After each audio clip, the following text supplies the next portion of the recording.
Hi, I'm Uma, and I've been drawing Pokémon since I was 7 years old. Why does that sound so familiar? More recently, I've been making FAKEMON videos on YouTube, and this June I hit the channel's first anniversary.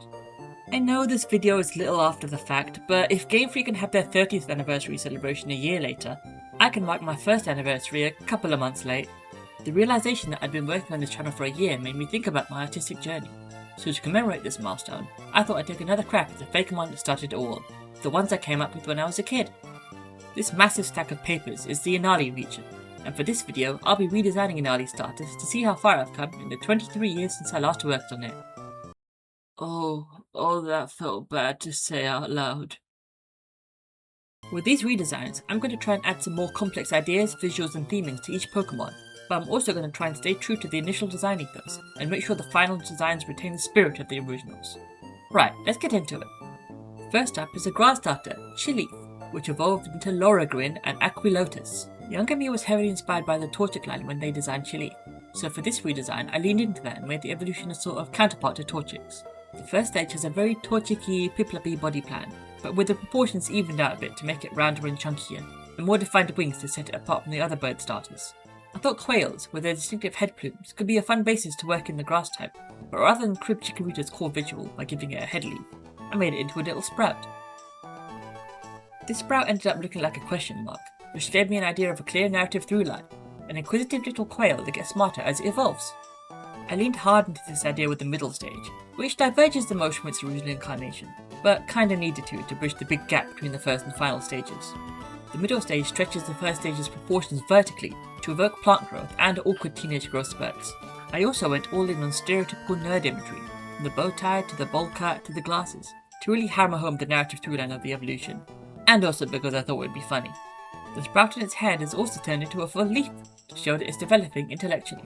The original final stage was heavily inspired by birds of prey, so I kept that visual going with this redesign by combining elements from various birds, including falcons, eagles, and secretary birds. I also made the design more anthropomorphic, to sell the core narrative idea of the line, and to make it a clearer counterpart to Blaziken, leaning more towards brains where Blaziken goes all in on brawn.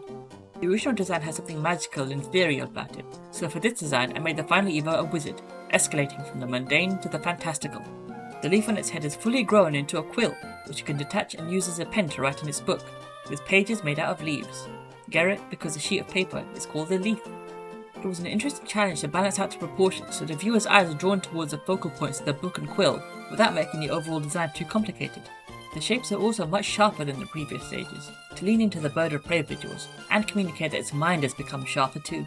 Okay, here we have the redesigned grass type starters, Quailleaf, Scholark, and Takademic. Quailleaf is not particularly smart, but is very inquisitive, and can often be seen investigating the world around it, even if that gets it into trouble. It gains a boost to its intellect when it evolves into Scholark, but also becomes a lot more egotistical, and this ego means it still gets into as much trouble as it did when it was a Quailleaf. Upon evolving into Takademic, Scholark lets go of its ego and opens itself up more to the world, granting an understanding of nature that results in tremendous power and the intelligence to effectively use it. The writing in its book is unique to each Takademic, and cannot currently be deciphered by humans. Some say that doing so would give humans the ability to use Pokemon moves. Next up we have the fire starter, Burrub, which evolved into Flameo and Blazon. One thing I really like about the original version of this line was the clear character journey that happens as Burrub evolves, starting as a timid cub that becomes rowdy and confident once it evolves, refining that confidence and becoming all regal with its final evolution. That's good visual storytelling, 7-year-old me. Good job! I wanted to preserve that for this redesign, so this first stage is very cutesy, with more plush-like proportions and big, soulful eyes. In the intervening 23 years since these guys were first designed, Game Freak has done more lions, and more fiery lions, so I also wanted to consciously avoid making this line too similar to the likes of Pyro. I largely accomplished this through the colour choices, with the pink giving the line a unique identity while still conveying fire, with the contrast with the black and the spiky shapes. My original name for the final stage, Blazon, is actually a real, albeit very old, word. As a noun, a blazon is a written description of the heraldic coat of arms, so as a little tribute to that, these designs evoke heraldic imagery and work in a writing/art motif. I thought a fun way to do that would be to have the starter gain the rock type as it evolves, with sharp graphite spikes forming on its mane and tail. Beyond that new visual, this redesign of the middle stage also plays with proportions to make it cuter than the original, but with added spiky shapes and black accents to highlight its new rowdy personality, and larger front paws to create a sense of forward momentum. The final evolution increases this momentum by exaggerating the front paws even more, and, like the grass-type line, jumps to the fantastical in the final stage by becoming a manticore. The manticore's iconic tail also provides an opportunity for me to differentiate this one further from other lions, giving a unique and memorable focal point that communicates the art idea further. While Targademic sharpened the shapes from its previous stages, for this final stage I smoothed out and rounded some of the spikier shapes in the previous stage, to convey the idea that this one has tempered its fiery passion and matured upon evolving. I also gave it a silly moustache to evoke the stereotypical artist, and to balance out the cooler aspects of the design. Okay, here are the redesigned fire-type starters: Cubburn, Coleo, and Mantichar. Cubburn is a timid Pokemon, preferring to use its fire-type moves to distract foes and run away rather than fighting head-on. It gains a ton of confidence when it evolves into Coleo thanks to its sharp, rocky mane, which can scrape against the ground to produce intense sparks in an aggressive display. It also uses the charcoal that its body produces to mark its territory, smearing coal dust all over its surroundings with its paws, mane, and tail. This behaviour turns into full artistic expression when it evolves into Mantichar, which uses its charcoal to produce elaborate patterns. In the wild, the Mantichar with the most impressive patterns wins in territorial disputes. In battle, Mantichar can also ignite its charcoal trail like gunpowder with a swipe of its claws, to explosive effect. Finally, it's time to redesign the water starter, Chubseel. Unfortunately, its design was lost to the sands of time, so I don't actually have the original drawings. The reason I don't have its designs is that when I was a kid, I wasn't happy with the initial design I came up with, so I threw it out and moved on with the decks, with the intention to go back and redraw the line. I obviously didn't. Whoops. What I do remember about Chubseel was that it was a seal that evolved into a walrus, and kinda looked like a stretched out spheal, so I just picture that in your head as I do these new designs. The fact that I never finished the original designs for this line as a kid meant I had a bit more wiggle room to work for with these redesigns, and the main challenge was finding an angle to set this apart from Pokemon's other pinnipeds. For the first stage, I wanted to lean heavily into the visual of those big, wet eyes that seal pups have, which ended up becoming the core visual focal point for the entire line. It was pretty simple to design this little fella once I had settled on that. I just started with those massive peepers and built the rest of them on around them. It's mostly just round shapes on round shapes on round shapes, so I made the reflections in the eyes square for a little extra contrast, and to draw the viewer's attention to them even further. I designed the final stage before the middle stage, as I did for all of these ones, so the middle stage mostly served to bridge the gap between the other two designs, but I also tried to give it its own distinct vibe. Another aspect of seals I wanted to communicate in this line is how awkward they are on land, which manifested in these designs as extreme top heaviness.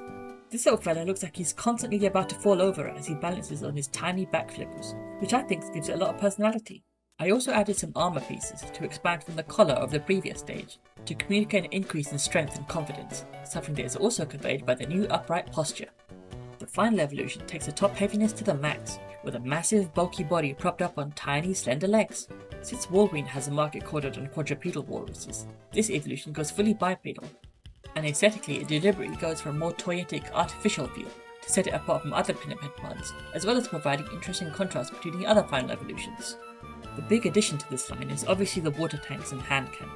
After all, the key visual for this line is big eyes, and having good eyesight would help with aiming and firing a powerful weapon. This design element is also meant to evoke video game characters like Samus Aran and Mega Man. Square-shaped reflections on the eyes can also form a pixely targeting reticule, recontextualizing design elements from the previous stages in a fun new way. Okay, wrapping up the designs for this video, here we have Pinnipeep, Aquadet, and Wolfoon. Pinnipeep's big eyes allow it to see and hunt prey in the deep, dark ice lakes it calls home, while awkward on land, it's incredibly nimble in water. Its skill at swimming, but also its clumsiness on land, increases when it evolves into Aquadet. It also gains powerful armour that enables it to store water, which it can then pressurise to launch itself at prey or away from foes with alarming speed and strength. Upon evolving once more, Wolfoon gains the ability to retract its paws into its armour, forming cannons that can fire this highly pressurised water with astonishing accuracy, thanks to its highly developed eyes. So these are the redesigned starters for the Inali region. 23 years later, modern starters have unifying themes, and to follow suit I worked on a few for these redesigns. One theme is tool use. All three final Evos have some sort of built-in accessory. The other, bigger theme is my childhood, which felt like an appropriate theme for my childhood designs. Each one represents something I enjoyed as a kid, and things I still enjoy doing now. Reading, drawing, and playing video games. Doing these redesigns was a really fun creative exercise, and it helped me reconnect with the simple joy of creating that can sometimes get lost as the years go by. With artists living at the fickle whims of corporate greed, and the constant rat race that just existing as a creative has become nowadays, it can be easy to forget why these things are fun in the first place. So thinking back on that weird little kid who just wanted to draw a bunch of cool creatures really helped reset my thinking. I might never make it big with my art, but that's not so bad as long as I'm making things with a sincere and enthusiastic heart. I owe it to 7-year-old me to keep that creative spark lit in my soul. That kid dreamed big, and every day I grow as an artist is a day I get closer to making those artistic dreams come true. Right, that's all for this episode. While I've got you, just a reminder that the deadline for my PR DLC contest is now just over a week away! Hurry up and enter! Design a new evolution or evolutions or conversion to any Pokemon in your dex. Do it now! Yes, you specifically! The person watching this video, pick up a pen and draw a creature. It can be a barrel drawing on a napkin, just get it drawn! Send it to me on Blue Sky, Tumblr, Instagram or email, quickly! Ah! Thanks for watching, and hopefully I'll see you next time.